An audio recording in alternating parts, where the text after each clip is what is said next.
one of the students who is নাকি are in the class is very intelligent. এখানে is হবে নাকি are হবে? এখানে রাইট অ্যান্সার are. তাহলে প্রথমটাই is হইছে আর দ্বিতীয়টায় are হইছে কেন? এটা নিয়ে আমাদের একটা প্রশ্ন আসতে পারে। তো এই প্রশ্নটাই আমরা আজকে ক্লিয়ার করে দেব। ইংরেজি গ্রামারের যত কনফিউশন এবং মোস্ট ইম্পর্টেন্ট যদি কোনো রুলস থেকে থাকে তার ভিতরে ওয়ান অফ দ্য একটি।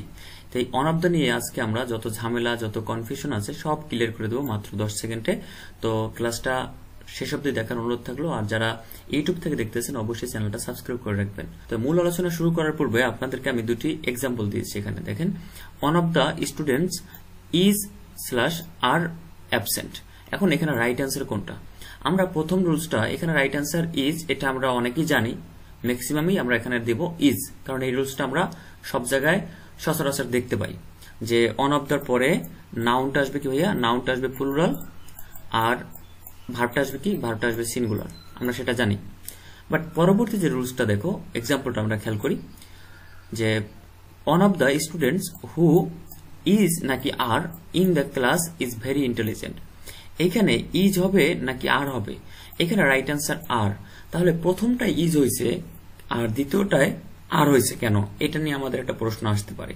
তো এই প্রশ্নটাই আমরা আজকে ক্লিয়ার করে দেব। প্রথম যে রুলসটা একটু খেয়াল করেন যে ওয়ান অফ দ্য পরে যদি কোনো নাউন আসে সেই নাউনটা কিন্তু সব সময় প্লুরাল থাকবে, এটা মাথায় রাখার চেষ্টা করবেন। ওয়ান অফ দ্য পরে যদি কোনো নাউন আসে সেই নাউনটা প্লুরাল আসবে, ঠিক এর পরেই যদি ভার্ব চলে আসে সেই ভার্বটা কিন্তু সিঙ্গুলার। ওকে, কিন্তু দ্বিতীয় রুলসটা একটু খেয়াল করেন যে ওয়ান অফ দ্য পরে নাউনটা প্লুরাল আসবে, এটা আমরা সবাই জানি। বাট এই নাউনটা প্লুরাল আসবে ঠিক আছে, এর পরে যদি কোনো রিলেটিভ প্রোনাউন চলে আসে, রিলেটিভ প্রোনাউন কোনগুলা? হু, দ্যাট, হুইজ, হোয়ার, এগুলোকে বলা হয় রিলেটিভ প্রোনাউন। তার ভিতরে সবথেকে ইউজফুল মানে এই দুইটা ইউজ হচ্ছে মানে এই রুলসটার জন্য, হু এবং দ্যাট। তো রিলেটিভ প্রোনাউন বলছি কি আমি, যে ওয়ান অফ দ্য পরে নাউনটা প্লুরাল আসবে, ঠিক পরে যদি হু বা দ্যাট বা হুইজও আসতে পারে, তবে এই দুটো বেশি। হু বা দ্যাট যদি চলে আসে তাহলে এর পরবর্তী যে ভার্বটা আসবে এটা প্লুরাল হবে। কথা বুঝতে পারছেন? আমরা অ্যান্টিসিডেন্ট শিখছিলাম প্রোনাউনের ক্লাসে, যারা প্রোনাউনের ক্লাস করেননি অবশ্যই প্রোনাউনের ক্লাসটা করে নেবেন। অ্যান্টিসিডেন্ট গুলো কি? এখানে আমি একটা এক্সাম্পল দিচ্ছি, ইট ইজ আই হু অ্যাম নাকি আর আরিফ। এখন অনেকে এখানে কি দেবে? রাইট অ্যান্সার ইজ দেবে, বাট রাইট অ্যান্সার এখানে অ্যাম। কেন অ্যাম হয়েছে বলে দিচ্ছি। অ্যান্টিসিডেন্ট মানে হলো যে relative pronoun who, whose, that, where, whose, এগুলোর পূর্ববর্তী যে নাউনটা থাকবে, খেয়াল করেন এই যে রিলেটিভ প্রোনাউন মানে দুইটা সেন্টেন্সের মধ্যবর্তী স্থানে যে প্রোনাউন গুলো বসে। তো এইখানে বলছি কি আমি যে হু, এই যে রিলেটিভ প্রোনাউনের পূর্ববর্তী যে নাউন বা প্রোনাউনটা থাকবে সেই নাউন বা প্রোনাউন অনুযায়ী পরবর্তী ভার্বটা বসবে। বুঝতে পারছেন? এটাকে বলা হয় অ্যান্টিসিডেন্ট। আমি আবারও বলে দিচ্ছি, কি বলছি ভাইয়া? যে রিলেটিভ প্রোনাউন, এই যে রিলেটিভ প্রোনাউনটা দেখতে পাচ্ছেন, এই যে রিলেটিভ প্রোনাউনটা দেখতে পাচ্ছেন, এর পূর্ববর্তী যে নাউনটা বা প্রোনাউনটা থাকবে, দেখেন এর ঠিক পূর্বে কি আছে? প্রোনাউন আছে। কি প্রোনাউন আছে ভাইয়া? আর আই আছে। তাহলে আইয়ের সাথে কি ইজ বসে নাকি এম বসে? আইয়ের সাথে সবসময় কি বসে? এম বসে।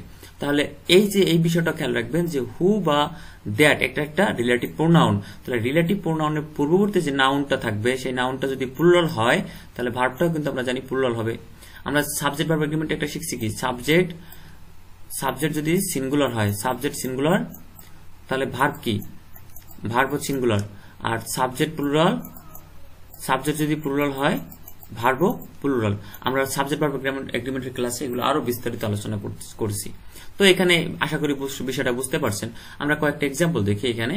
এখানে এক্সাম্পল গুলোতে যদি দেখি ওয়ান অফ দা প্লাস নাউনটা প্লুরাল আসবে, ভার্বটা সিঙ্গুলার আসবে। এটা দিয়ে আমরা দেখি ওয়ান অফ দা পাচ্ছি, তারপরে দেখো এই জায়গায় সব ওয়ান অফ দা ঠিক আছে, এই রুল সব করা ঠিক আছে, এই পর্যন্ত সব ঠিক আছে। পরবর্তী দেখি নাউনটা কি প্লুরাল হওয়ার কথা, তাহলে নাউন কোথায় কোথায় প্লুরাল আছে? দেখেন এখানে বয়েজ, তাহলে এটা প্লুরাল আছে। এইখানে আছে নাউন বয়, তাহলে এটা সিঙ্গুলার, তাহলে এটা ভুল। তারপর দেখেন এখানে বয় আছে, তাহলে এই পর্যন্ত এটাও ঠিক আছে, তাহলে এখানেও বয়েস আছে। তাহলে এই তিনটা সেন্টেন্স কিন্তু এই পর্যন্ত ঠিক আছে। পরবর্তীতে কি আসার কথা? যদি ভার্ব চলে আসে সরাসরি তাহলে সিঙ্গুলার হওয়ার কথা ছিল। তাহলে এখানে আর আছে, আর কি এটা সিঙ্গুলার ভার্ব? না, ইজ হলো সিঙ্গুলার ভার্ব, তাহলে এটা ভুল। তাহলে এটা তো প্রথমেই আমরা বাদ দিয়েছি, কারণ এখানে নাউনটাই সিঙ্গুলার আছে, তাহলে 2 নম্বরটা প্রথমেই বাদ দিয়ে দিয়েছি।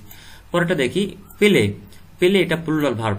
কোন ভার্বের সাথে যদি, খেয়াল করো, ভার্বের সাথে আমি বলছি কি, ভার্বের সাথে যদি এস অথবা ইএস যুক্ত থাকে, ভার্বের সাথে এস বা ইএস যুক্ত থাকে, তাহলে ভার্বটা হবে কি সিঙ্গুলার।